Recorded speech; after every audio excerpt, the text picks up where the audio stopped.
Let's make some gluten-free blondies. We're gonna start off by greasing our pan and placing some parchment paper on it. Now you're gonna grease over the parchment paper one more time. This is gonna help the second piece of parchment paper to stay in place. Now we're gonna get ourselves some unsalted butter and we're gonna brown it. You'll know the brown butter is ready when it smells nutty and looks golden. Now place your brown butter into a bowl. Make sure you get all of those brown bits into the bowl. That's where you get all of that great flavor.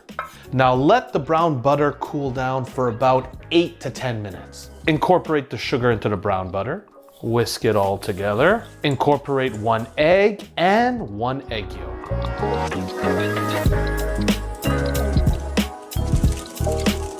1/4 teaspoon of almond extract. 1.5 teaspoons of vanilla extract. 1, 2, 3.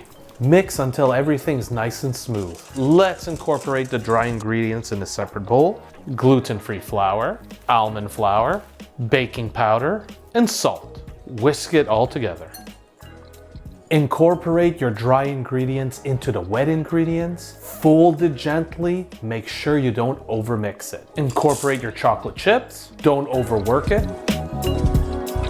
Place your pecans in a Ziploc bag and smash them a little. Place your smashed pecans into the bowl. Mix it till it's evenly distributed. Scrape your mixture into the baking pan.